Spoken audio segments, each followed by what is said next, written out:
योऽन्तः प्रविश्य मम वाचमिमां प्रसुप्तां सञ्जीवयत्यखिलशक्तिधरस्वधाम्ना अन्यांश्च हस्तचरणश्रवणत्वगादीन् प्राणान् नमो भगवते पुरुषाय तुभ्यम्। अनन्याश्चिन्तयन्तो मां ये जनाः पर्युपासते तेषां नित्याभियुक्तानां योगक्षेमं वहाम्यहम्।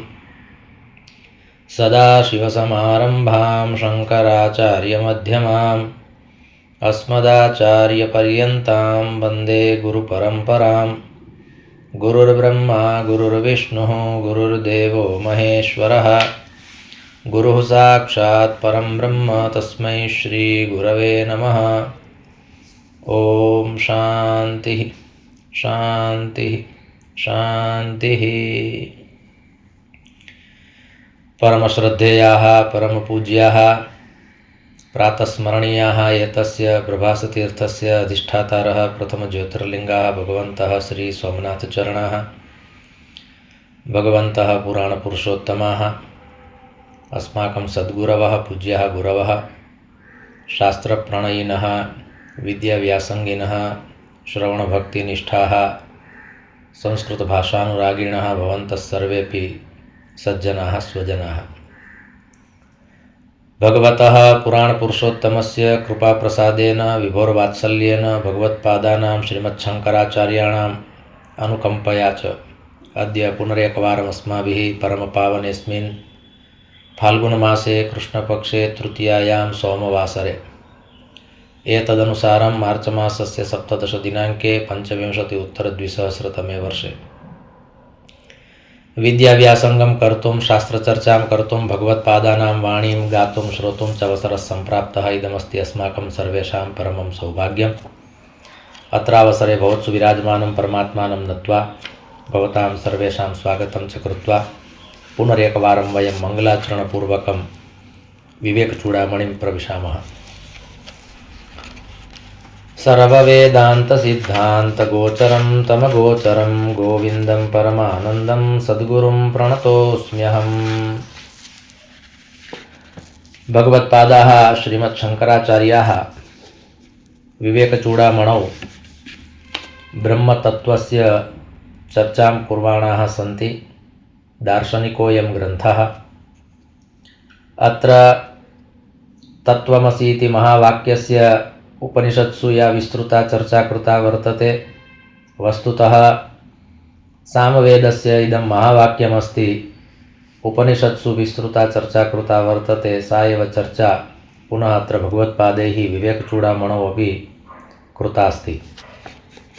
तस्मिन् सन्दर्भे यथा भगवत्पादैः उक्तं वर्तते, श्लोकार्धेन प्रवक्ष्यामि यदुक्तं ग्रन्थकोटिभिः ब्रह्म सत्यं जगन्मिथ्या जीवो ब्रह्मैव नापरः। तर्हि जीवो ब्रह्मैव नापरः इत्यस्य भाष्यं वर्तते। अत्र यः विषयः चलति सः विषयः तत्र उपकारकः वर्तते। वस्तुतः ब्रह्म सत्यं जगत् सत्यं जीवो ब्रह्मैव नापरः एतादृशोऽपि एकः पाठः लभ्यते। कारणं परमात्मना यद् निर्मितमस्ति तदपि यथार्थरूपेण वर्तते। जगदीशस्य रचना मिथ्या न भवति, अतः जगत् अपि मिथ्या नास्ति। अत्र मिथ्याशब्दस्य बहवः अर्थाः भवन्ति। तस्मिन् सन्दर्भे अत्र अस्माभिः जीवब्रह्मणोः ऐक्यम् इत्यस्मिन् सन्दर्भे यः विषयः चलति तदर्थं 2 श्लोकौ प्रतिपादितौ स्तः। तयोर्मध्ये एकः अस्माभिः ज्ञातः, तस्य आवृत्तिं कृत्वा पुनः द्वितीयं श्लोकम् अनुसरामः। मृत्कार्यं सकलं घटादि सततं मृन्मात्रमेवाहितं तद्वत्सज्जनितं सदात्मकमिदं सन्मात्रमेवाखिलं यस्मान्नास्ति सतः परं किमपि तत्सत्यं सात्मा स्वयं तस्मात् तत्त्वमसि प्रशान्तममलं ब्रह्माद्वयं यत्परम्। श्लोकेऽस्मिन् यथा चर्चा कृता अस्ति यत् मृदा निर्मितानि वस्तूनि तेषु सर्वेषु वस्तुषु तस्य एकस्य सत्ता वर्तते। तत्र निमित्तकारणस्य उपादानकारणस्य यथा अस्माभिः चर्चा कृता, तत्र पुनरेकवारं स्मारये न तु शिक्षये। तर्हि घटः भवति, मृदा विनिर्मितः घटः, तत्र मृत्तिका अस्ति उपादानकारणं, कुम्भकारः अस्ति निमित्तकारणम्। अनेन उदाहरणेन भगवत्पादाः इदमपि स्पष्टं कुर्वन्ति यत् जगदस्ति, तस्य निमित्तकारणमपि परमात्मा अस्ति, उपादानकारणमपि परमात्मा अस्ति। अतः अभिन्ननिमित्तोपादानकारणम् इत्यस्मिन् सन्दर्भे इयं चर्चा वर्तते। तर्हि ब्रह्म सत्यं, जगत् सत्यं, तद्वत् जीवो ब्रह्मैव नापरः। आत्मना कः अनुभवः कर्तव्यः अस्ति, कस्मिन् विषये जागृतिः धारणीया वर्तते। तर्हि अत्र भगवत्पादाः कथयन्ति, यथा विविधानि पात्राणि मृदा विनिर्मितानि भवन्ति, किन्तु तेषु सर्वेषु आकारः भिन्नः भिन्नः भवति, किन्तु उपादानकारणरूपेण मृत् समानरूपेण तत्र विराजते। इत्यस्य चर्चायाम् अत्र पुनः उक्तं यद् मानवशरीरे अस्माभिः सुखं दुःखम् एतत् सर्वम् अनुभूयते, किन्तु आत्मतत्त्वस्य यदा चर्चा चलति तदानीम् आत्मतत्त्वं ब्रह्मतत्त्वात् भिन्नं नास्ति। तस्मात् तत्त्वमसि प्रशान्तममलं ब्रह्माद्वयं यत्परम्। अत्र ब्रह्माद्वयम् इत्युक्ते ब्रह्म अद्वयम्। भगवत्पादाः श्रीमत् शङ्कराचार्याः अद्वैतवादं प्रतिपादयन्ति। अत्र तस्मात् तत्त्वमसि, तस्मात् एतादृशं पदं यदा गच्छति चेत् पुनः प्रश्नः भवति वा उत्तरं भवति कस्मात्। तर्हि कस्मात् इत्यस्य प्रश्नस्य उत्तरे भगवत्पादाः कथयन्ति तस्मात्, तेन कारणेन इदं ब्रह्मतत्त्वम् आत्मतत्त्वं च समानं वर्तते। भगवद्गीतायां यथा भगवान् निगदति ममैवांशो जीवलोके जीवभूतः सनातनः, तद्वत् परमात्मनः अंशेः अंशभूतः अयं जीवः। परमात्मा अंशी अस्ति, एवं च वयं सर्वेपि परमात्मनः अंशभूताः अंशाः, किन्तु तयोर्द्वयोर्मध्ये भेदः नास्ति। यावत् कालपर्यन्तं सुखं दुःखम् इति अनुभूयते तावत् कालपर्यन्तं संज्ञा भवति जीवस्य, किन्तु सुखं दुःखम् इति नानुभूयते वा। भगवत्पादाः यथा निर्वाणषट्के कथयन्ति सुखं दुःखं तत्सर्वं किमपि नास्ति, चिदानन्दरूपः शिवोऽहं शिवोऽहम् इति भावः अस्ति, तर्हि तस्मिन् समये संज्ञा भवति आत्मतत्त्वस्य।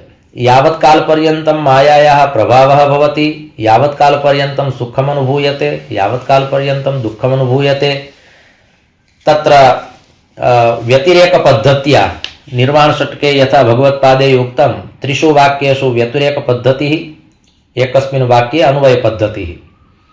तर्हि एवं प्रकारेण भगवत्पादाः अन्वयव्यतिरेकाभ्यां पुनः आत्मतत्त्वस्य निरूपणं कुर्वन्ति। अत्रापि तथैव प्रोक्तं यावत् कालपर्यन्तं जगतः ये केचन विषयाः सन्ति तेषु विषयेषु अस्माकं प्रवृत्तिः भवति, तेषां विषयाणां ज्ञानं भवति, तावत् कालपर्यन्तं देहे स्थितः अयं जीवः। किन्तु समानभावेन सर्वं विलोक्य, उदासीनभावेन सर्वं विलोक्य यदि अस्माभिः स्थीयते चेत् स्थितप्रज्ञस्य यानि लक्षणानि सन्ति तेषु लक्षणेषु इदम् आगच्छति, पश्चात् आत्मसंज्ञा भवति। शास्त्रेषु उक्तं वर्तते कः जीवः कः आत्मा। तर्हि यावत् कालपर्यन्तं संसाराभिमुखत्वम् अस्माकम् अस्ति स्वरूपं तावत् कालपर्यन्तं जीवसंज्ञा भवति, किन्तु संसारे स्थित्वापि पद्मपत्रमिवाम्भसा इति भावनया यदि स्थीयते चेत् स एव जीवः पुनः आत्मतत्त्वभूतः अस्ति। तादृशं ज्ञानम् अत्र स्पष्टं भवति। भगवत्पादैः इदमेव प्रोक्तं वर्तते अत्र यस्मान् नास्ति सतः परं किमपि तत् सत्यं स आत्मा स्वयं। सत्यं स आत्मा स्वयं, स्वयं आत्मा, तस्मात् तत्त्वमसि अनुभवः कर्तव्यः अस्ति एतस्य महावाक्यस्य। तदर्थं बहुधा चर्चा कृता वर्तते। तत्त्वम् एतयोर्द्वयोर्मध्ये एव चर्चा वर्तते। तत् इति यदा दूरे किमपि भवति चेत् अस्माभिः उच्यते, त्वम् इति कश्चित् निकटे भवति चेत् अस्माभिः प्रयोगः क्रियते चेदत्र जहल्लक्षणया अजहल्लक्षणया भगवत्पादैः आदौ यत् प्रोक्तं तदनुसन्धाने अत्र भगवत्पादाः कथयन्ति प्रशान्तममलं ब्रह्मतत्त्वं कीदृशमस्ति प्रशान्तम् एवं च द्वितीयं तस्य विशेषणमस्ति अमलं नास्ति मलत्वं तादृशम् अमलम् एवं च प्रशान्तम् अर्थात् कदापि क्रोधयुक्तमिदं तत्त्वं न भवति इदं तत्त्वं तादृशं वर्तते। यथा श्रीमद्भागवत महापुराणे त्रयाणां परिचयः प्रशान्तशब्देन प्रदत्तः वर्तते। भगवान् वेदव्यासः कथयति श्रीशुकदेवस्य यदा आविर्भावः भवति प्रथमस्कन्धस्य परिसमाप्तौ 19तमे अध्याये तस्मिन् समये शुकदेवाय इदं विशेषणं प्रयुक्तं वर्तते यत् शुकदेवः कीदृशः तत्र बहूनि विशेषणानि सन्ति किन्तु तत्र एकं विशेषणमस्ति प्रशान्त अर्थात् सदा सर्वदा शान्त अवस्थायां यस्य स्वरूपस्थितिः वर्तते तादृशः श्रीशुकदेवः। प्रशान्तशब्दः द्वितीयः प्रयुक्तः वर्तते सप्तमस्कन्धे प्रह्लादाय। प्रह्लादोऽपि प्रशान्तः अस्ति। तत्र भवता हिरण्यकशिपुना बहवः अत्याचाराः कृताः किन्तु तथापि प्रह्लादेन स्वस्वरूपानुसन्धानम् अखण्डिततया अवधारितं। सा अवस्था तेन न त्यक्ता, पितरि न क्रुद्धः जातः। तादृशः अयं प्रशान्तः प्रह्लादः वर्तते। तादृशः एव तृतीयः अयं शब्दः प्रयुक्तः वर्तते दशमस्कन्धस्य उत्तरार्धे यदा सुदामा गच्छति द्वारिकां प्रति तस्मिन् समये कृष्णस्यासीत् सखा कश्चित् ब्राह्मणो ब्रह्मवित्तमः विरक्तः इन्द्रियार्थेषु प्रशान्तात्मा जितेन्द्रियः। तर्हि तत्रापि प्रशान्तात्मा इति एकं विशेषणं प्रयुक्तं वर्तते सुदाम्ने। तर्हि एवं प्रकारेण अत्रापि आत्मनः यत् स्वरूपमस्ति ब्रह्मणः यत् स्वरूपमस्ति तत्रापि एकं विशेषणं प्रोक्तं वर्तते यत् प्रशान्तम् अमलं ब्रह्म अद्वयं यत् परम्। तर्हि परमं तत्त्वं यदस्ति ब्रह्मतत्त्वं यदस्ति यस्य तत्त्वस्य चर्चा तत्त्वमसि इति महावाक्येन अस्माभिः कर्तव्या वर्तते। अहं ब्रह्मास्मि इत्यत्र विप्रतिपत्तिः नास्ति, कारणम् एकमेव सर्वनामशब्दस्य तत्र पदं प्रयुक्तं वर्तते अहमिति अस्मत् शब्दस्य प्रथम एकवचनं प्रयुक्तमस्ति। प्रज्ञानं ब्रह्म इत्यत्रापि विप्रतिपत्तिः नास्ति, अयमात्मा ब्रह्म इत्यत्रापि विप्रतिपत्तिः नास्ति, किन्तु तत्त्वमसि इत्यत्र द्वाभ्यां पदाभ्यां यः अत्र शास्त्रार्थः चलति तस्मिन् सन्दर्भे पुनः भगवत्पादाः इदमेव महावाक्यम् उद्धृत्य इमां चर्चां कुर्वन्ति। तद्वदेव पुनः उक्तं वर्तते उपनिषत्सु प्रायः इमानि सर्वाण्यपि उदाहरणानि प्रोक्तानि सन्ति, किन्तु कदाचित् उपनिषदः भाषा अपि कठिनायते चेदत्र पुनः विवेकचूडामणौ भगवत्पादैः सा एव चर्चा सरलया भाषया प्रतिपादिता वर्तते। निद्रा कल्पितदेशकालविषयज्ञात्रादि सर्वं यथा मिथ्या तद्वदिहापि जाग्रति जगत् स्वाज्ञानकार्यत्वतः यस्मादेवमिदं शरीरकरणप्राणाहमाद्यप्यसत् तस्मात् तत्त्वमसि प्रशान्तममलं ब्रह्माद्वयं यत्परम्। द्वयोः श्लोकयोः अन्तिमं चरणं समानरूपेण अत्र विराजते। अत्र पुनः भगवत्पादाः कथयन्ति तत्त्वमसि इति महावाक्ये कीदृशी जीवस्य स्थितिः आत्मनः स्थितिर्भवति, जीवः कदा आत्मसंज्ञां प्राप्नोति तर्हि तस्मिन् सन्दर्भे पुनः उक्तम्। आदौ अस्माभिः एतस्य श्लोकस्य पदच्छेदः क्रियते। निद्रा कल्पित देश काल विषय ज्ञात्रादि सर्वं यथा मिथ्या तद्वत् इह अपि जाग्रति जगत् स्वाज्ञानकार्यत्वतः यस्मात् एव इदं शरीरं कारणं प्राण अहम् अपि असत् तस्मात् अग्रे यदस्ति तत्समानं तस्मात् तत् त्वम् असि प्रशान्तम् अमलं ब्रह्म अद्वयं यत् परम् इति। तर्हि एवं प्रकारेण अत्र एतस्य श्लोकस्य अस्माभिः पदच्छेदः ज्ञातः। किं कथयति इदानीम् अयं श्लोकः सावधानेन अस्माभिः श्रोतव्यम्। अत्र पुनः भगवत्पादाः कथयन्ति यथा स्वप्नावस्थायाम् अस्माभिः यत्किमपि अवलोक्यते तस्य एकः देशः अपि भवति, एकः कालः अपि भवति। स्वप्नावस्थायां यत्र अस्माकं स्थितिः भवति तस्यां स्थितौ अपि देशकालस्तु भवति एव, देशः अपि भवति, कालः अपि भवति। किन्तु यदा स्वप्नावस्था पूर्णा भवति एवं च जागृतावस्थायां वयं भवामः चेत् कोऽपि न कथयति चेदपि ज्ञानं भवति यत् स्वप्ने मया यद् विलोकितं तत्सर्वं मिथ्या आसीत्। अवस्था अस्ति, अतः तस्याः अवस्थायाः निषेधं कर्तुं न शक्यते। उपनिषत्सु चतस्रूणाम् अवस्थानां सुविस्तृता चर्चा कृता वर्तते, किन्तु तत्र स्वप्नावस्था अपि एका अवस्था वर्तते। केचन कथयन्ति मया कदापि स्वप्नः न विलोकितः, स्वप्नः नागच्छति, तादृशं न भवति। स्वप्नं नागच्छति चेत् कदाचित् स्मरणे न भवति, किन्तु उपनिषत्सु यथा उक्तं वर्तते यद् एकवारं 24 होरासु एकवारं मनुष्यः तुरीयाम् अवस्थामपि प्राप्नोति। तुरीयावस्था यदि स्वप्नावस्थायाः पूर्वम् आगच्छति निश्चितः एकः कालः भवति 8 निमेषात्मकः। तर्हि तत्र पुनः अस्माभिः एतदनुसन्धेयं यत् तुरीयावस्थायाः अनन्तरं यदि स्वप्नः आगच्छति, स्वप्नः विलोक्यते चेत् तस्य स्वप्नस्य स्मरणं भवति, किन्तु स्वप्नावस्थानन्तरं यदि तुरीयावस्था आगच्छति चेत् कीदृशः स्वप्नः आसीत्, अहं कुत्र आसं, कः देशः, कः कालः इत्यस्य स्मृतिः न भवति। केचन कथयन्ति स्वप्नः विलोकितः किन्तु स्वप्नस्य इदानीं स्मरणं नास्ति। किमर्थं कदाचित् स्मरणं भवति स्वप्नस्य, कदाचित् स्मरणं न भवति। तर्हि तत्र कारणभूता वर्तते तुरीयावस्था।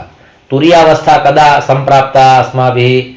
निद्रावस्थानन्तरं तुरीयावस्था आगता, तदनन्तरं स्वप्नावस्था, तदनन्तरं पुनः जागृतावस्था।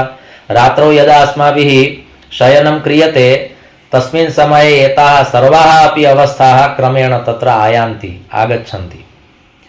तर्हि क्रमव्युत्क्रमः भवति। कदाचित् साक्षात् शयनानन्तरम् अस्माभिः तुरीयावस्था प्राप्यते, कदाचित् साक्षात् स्वप्नावस्था प्राप्यते। तर्हि एवं प्रकारेण अत्र भगवत्पादाः कथयन्ति भवतु यदा कदापि स्वप्नावस्था प्राप्यते, किन्तु स्वप्नावस्थायाः अनन्तरं यदा जागृतावस्था आगच्छति तस्मिन् समये स्वतः एव ज्ञानं भवति यद् मया स्वप्ने यत्किमपि विलोकितं तत्सर्वं मिथ्या अस्ति। तदर्थं कश्चित् गुरुः आवश्यकः नास्ति, कश्चित् उपदेष्टा आवश्यकः नास्ति, कश्चित् उपदेशकः अपि तत्र नानिवार्यः। तद्वत् अत्र भगवत्पादाः कथयन्ति निद्रा कल्पित देशकाल विषय ज्ञात्रादि सर्वं यथा। अत्र यथा इति अव्ययपदेन उक्तं। यथा इति आगच्छति चेत् तस्य एकः अर्थः भवति कुत्रचित् तुलना चलति। तुलना यदा कर्तव्या भवति तस्मिन् समये यथा, इव, सदृश एतादृशाः सर्वेपि शब्दाः प्रयुक्ताः भवन्ति, किन्तु साक्षात् अग्रे उक्तं मिथ्या, व्यर्थं। तद्वत् मिथ्या तद्वदिहापि जागृति जगत् स्वाज्ञान कार्यत्वतः। जागृत अवस्थायां स्वप्नावस्थायां उपनिषत्सु तावदुक्तमस्ति यथा स्वप्नावस्था मिथ्या वर्तते तद्वत् जागृत अवस्था अपि मिथ्या अस्ति। एतादृशी चर्चा अपि उपनिषत्सु चलति कुत्रचित्। तर्हि स्वप्नावस्थायाम् अस्माभिः यत् स्थानं विलोकितं, यः कालः अस्माभिः ज्ञातः, यानि वस्तूनि अस्माभिः ज्ञातानि तत्सर्वं ज्ञाता जानाति। यः शयनं करोति स्वपिति सः जागृतावस्थायां यदा आगच्छति, जागृतावस्थां प्रविशति, पश्चात् स्वयमेव वदति तत्सर्वं मिथ्या आसीत्। कः वदति? तर्हि अन्तश्चेतसि स्थितः शुद्धबुद्धः यः आत्मा अस्ति स एव किमपि अनुक्त्वा कथयति, किमपि न वदति तथापि कथयति यत् स्वप्ने त्वया यद् विलोकितं तत्सर्वं मिथ्या आसीत्। एवं प्रकारेण जागृतावस्थां प्राप्य अस्माभिः जगतः अनुभवः क्रियते। जागृतावस्थायां जगतः अनुभवः भवति, स्वप्नावस्थायां निद्रावस्थायां जगतः तावान् अनुभवः न भवति यावान् अनुभवः जागृतावस्थायां भवति।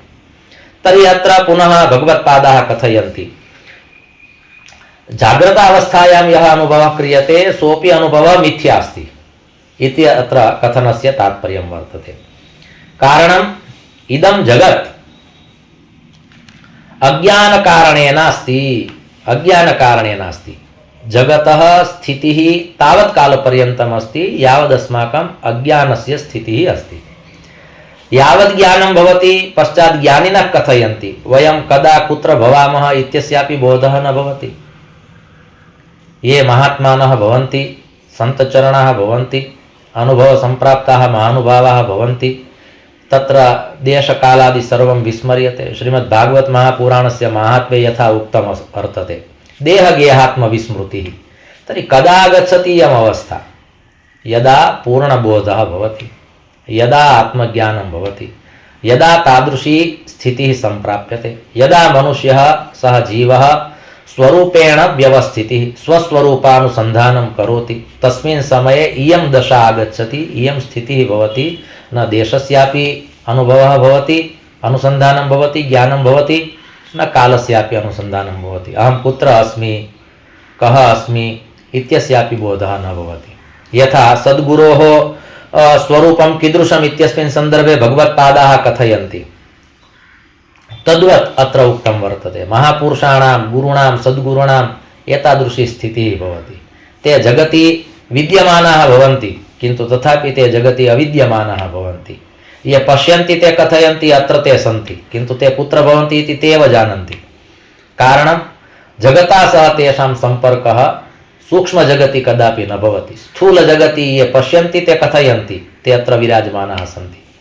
तर्हि इयम् एका अवस्था वर्तते। एतस्याः अवस्थायाः अनुभवः कर्तव्यः भवति।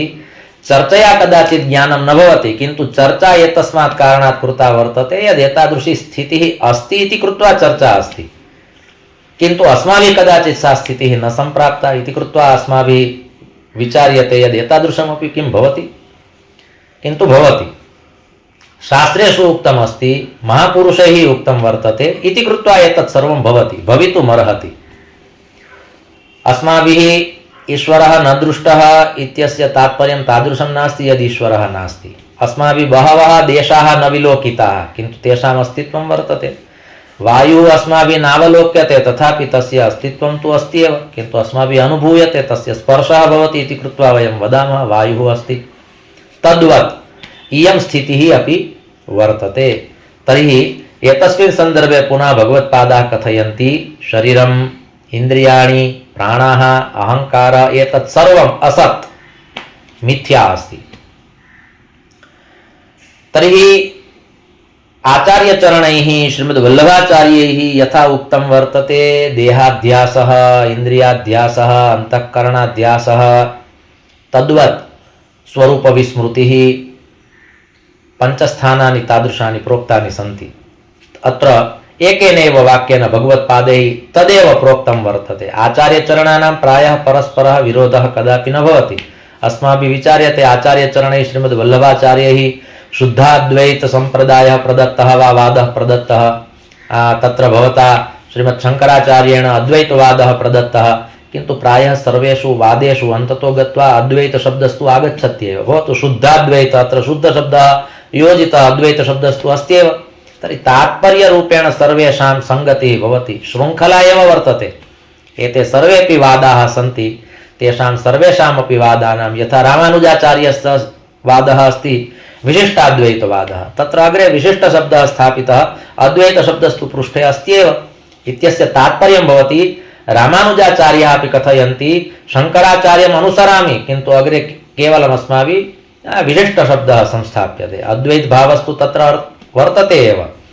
तर्हि एकः सिद्धान्तः तादृशः अस्ति यः सिद्धान्तः सर्वेषु वादेषु समानरूपेण विराजते। तद्वत् अत्र पुनः भगवत्पादाः कथयन्ति यत् शरीरम् असत्, इन्द्रियाणि असद्रूपाणि, प्राणाः असद्रूपाः, अहङ्कारः अपि असद्रूपः, एवं प्रकारेण। तर्हि भवतां स्थितिः का, त्वं कः इत्यस्मिन् सन्दर्भे भगवत्पादाः पुनः कथयन्ति यत् तव स्थितिः अस्ति प्रशान्तरूपेण, निर्मल अद्वय ब्रह्मरूपेण, परब्रह्मरूपेण।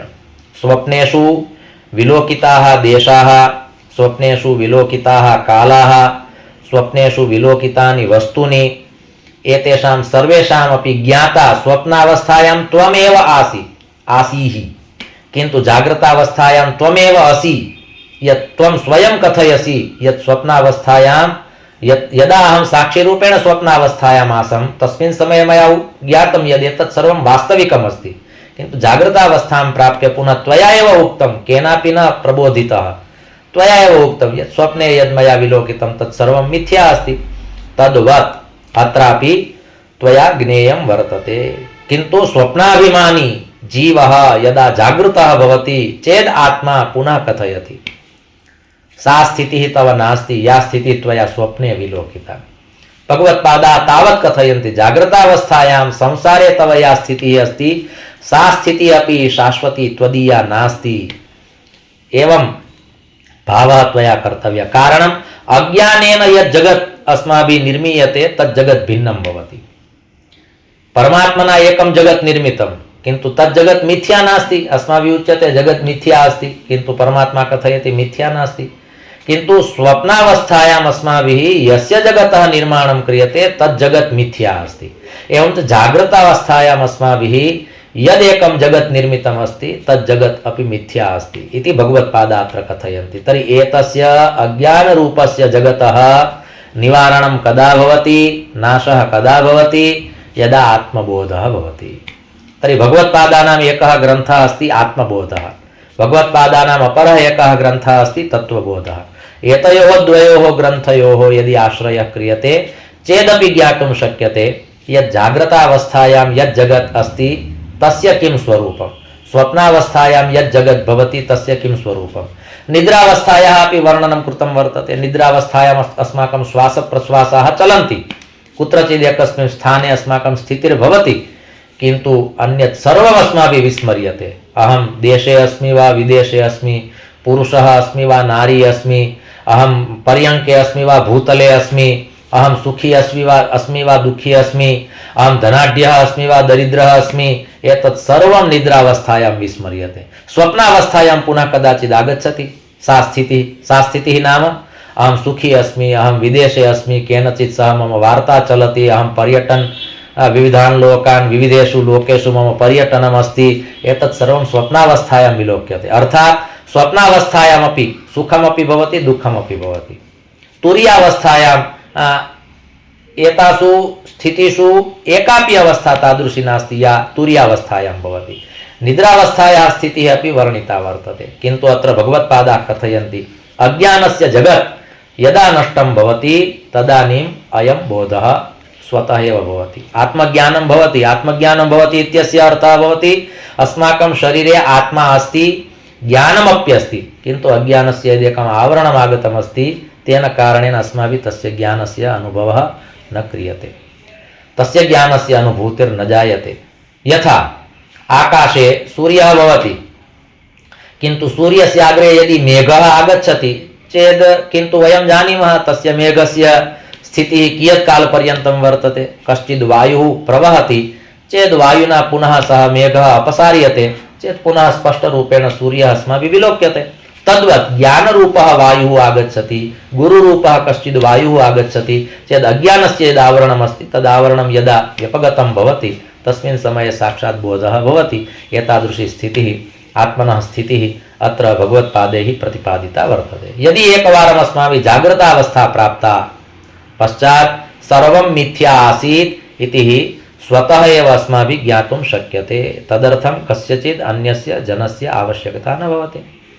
एतस्मिन् सन्दर्भे अत्र स्वप्नावस्थायाः एकं वर्णनं कृतमस्ति श्लोकेऽस्मिन्, एवं च जागृतावस्थायाः वर्णनं भगवत्पादैः कृतं वर्तते। तर्हि मिथ्या किमस्ति, एवं च वास्तविकं सत्यं किमस्ति। तर्हि ब्रह्म सत्यम् अस्ति, किन्तु यथा ब्रह्मतत्त्वं सत्यमस्ति तद्वद् आत्मतत्त्वमपि सत्यमस्ति। त्वयि आत्मतत्त्वं विराजते, त्वया एव अनुभवः कर्तव्यः अस्ति। कदाचित् अनेन व्याख्यानेन वा एतादृशैः व्याख्यानैः अयं भावः कदाचित् अस्माकं हृदि स्थिरः भवति।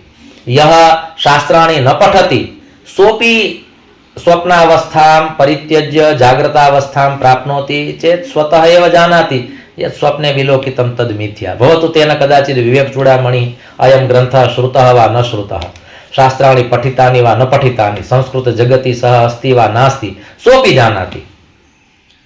अर्थात् तदर्थं ज्ञानस्य आवश्यकता किमर्थं नास्ति, कारणं तद्ज्ञानम् अन्तश्चेतसि निहितमेव वर्तते, तदात्मतत्त्वं जानाति इति कृत्वा अत्र अस्माभिः अनेन श्लोकेन तत् स्पष्टं कर्तव्यं भवति। यत् अन्तःकरणचतुष्टयमस्ति, तस्य अन्तःकरणचतुष्टयस्य भगवत्पादैः एकेनैव वाक्येन व्यतिरेकः कृतः, निषेधः कृतः। मनोबुद्धि अहङ्कार चित्तानि नाहम् इति एकेन वाक्येन साक्षात् विरोधः, निषेधः।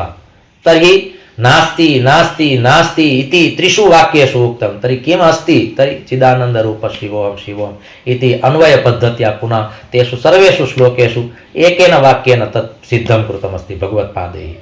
तादृशम् एकमेव तेषां स्तोत्रं वर्तते इति न, बहुषु ग्रन्थेषु अत्र भगवत्पादैः अद्वैतभावस्य अद्वैतवादस्य बहु सम्यक् प्रकारेण तर्कपद्धत्या शास्त्रार्थपद्धत्या चर्चया विषयोऽयम् उपस्थापितः वर्तते। तर्हि अस्माभिरपि अद्य एतस्यैव विषयस्य चिन्तनं कर्तव्यमस्ति। यदा आध्यात्मिकतत्त्वम् अनुभूयते, अस्माभिः मन्दिरं किमर्थं गम्यते, अस्माभिः शास्त्राणि किमर्थं पठ्यन्ते, अस्माभिः गुरुसेवा किमर्थं क्रियते, तस्य एकं मूलं कारणमस्ति। जाग्रतावस्थायां यद् अन्ततो गत्वा ज्ञेयमस्ति तद् ज्ञानं झटिति आगच्छेत्, पुनश्च स्थिरं भवेत्। तदर्थम् एते सर्वेपि उपायाः दर्शिताः सन्ति। विविधानि एतानि सोपानानि निर्दिष्टानि सन्ति। व्रत जप तप नियम अनुष्ठान इत्यादि सोपानानि सन्ति। तीर्थयात्रा तत्र एकं सोपानं वर्तते, गुरुसेवा तत्र एकं सोपानम् अस्ति, शास्त्राध्ययनम् इति एकं सोपानं वर्तते, ब्रह्ममुहूर्ते जागरणं ततश्च साक्षात् आत्मचिन्तनम् इति एकं सोपानं वर्तते। यथा श्रीमद्भागवत महापुराणे दशमस्कन्धे भगवता श्रीकृष्णस्य दिनचर्यां द्रष्टुं नारदः आगच्छति, तस्मिन् समये भगवान् कृष्णः प्रातः कति वादने जागरणं करोति एवं च ततश्च किं करोति इत्यस्य यद् वर्णनं तत्र अस्ति तत्रापि उक्तं वर्तते। स्वयं ब्रह्ममुहूर्ते जागरणं कृत्वा ब्रह्मतत्त्वस्यैव चिन्तनं करोति इति तत्र एकः भावः भगवता वेदव्यासेनापि निरूपितः वर्तते। तर्हि एतस्य श्लोकस्यापि अन्ततो गत्वा तात्पर्यम् एतदेव अस्ति। तत्त्वमसि इति यद् महावाक्यमस्ति तत्र तव यद् आत्मतत्त्वमस्ति तद् आत्मतत्त्वमपि प्रशान्तमस्ति, तद् आत्मतत्त्वं शुद्धमस्ति, तद् आत्मतत्त्वं परमं ब्रह्म अस्ति, एवं च अद्वितीयमस्ति। द्वयोः अपि स्थितिः समाना वर्तते। द्वयोः नाम आत्मतत्त्वं ब्रह्मतत्त्वम् इत्यनयोः द्वयोः स्थितिः अन्ततो गत्वा समाना वर्तते इति अत्र भगवत्पादाः सिद्धं कर्तुं यत्नशीलाः सन्ति। तदर्थं यत्नशीलाः सन्ति येन इदं ज्ञानम् अस्मासु स्थिरं भवेत्। अस्तु, अद्यापि भवद्भिः अयं जनः श्रुतः, तदर्थं भवन्तः सर्वेपि धन्यवादार्हाः। द्वाभ्यां श्लोकाभ्यां सत्रमिदम् अस्माभिः भगवच्चरणयोः समर्प्य सत्रमिदं समाप्यते। धर्मस्य विजयो भूयाद् धर्मस्य पराभवः, प्राणिनां चैव सद्भावः भूयाद् विश्वस्य मङ्गलं। सर्वे भवन्तु सुखिनः, सर्वे सन्तु निरामयाः, सर्वे भद्राणि पश्यन्तु, मा कश्चित् दुःखभाग् भवेत्। ओम शान्तिः शान्तिः शान्तिः। ओम।